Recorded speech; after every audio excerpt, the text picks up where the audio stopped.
Masak menu inilah yang belum pernah aku racik sendiri bumbunya. Jadi kalau aku masak rendang daging sapi begini, selalu bumbunya itu aku beli bumbu jadi. Bumbu yang udah digiling atau disiapkan begini dari pasar. Jadi aku langsung masak aja begini tanpa mau racik bumbu. Karena belum percaya diri aku kan buat bumbu sendiri. Nanti nggak enak, nggak rasa rendang pula pikirku. Jadi kalau masak rendang daging sapi begini, bumbunya itu selalu aku beli jadi.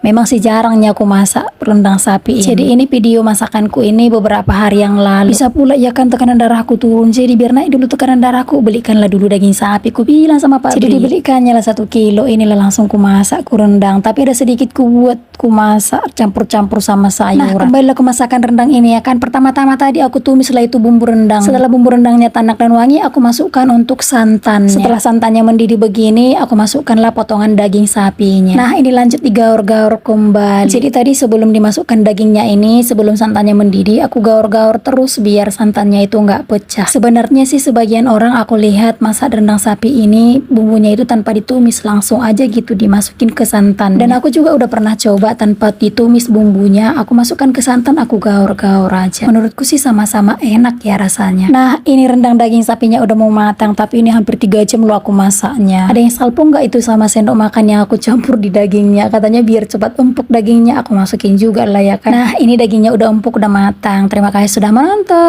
Masak menu inilah yang belum pernah aku racik sendiri bumbunya. Jadi kalau aku masak rendang daging sapi begini, selalu bumbunya itu aku beli bumbu jadi. Bumbu yang udah digiling atau disiapkan begini dari pasar. Jadi aku langsung masak aja begini tanpa mau racik bumbu. Karena belum percaya diri aku kan buat bumbu sendiri. Nanti nggak enak, nggak rasa rendang pula pikirku. Jadi kalau masak rendang daging sapi begini, bumbunya itu selalu aku beli jadi.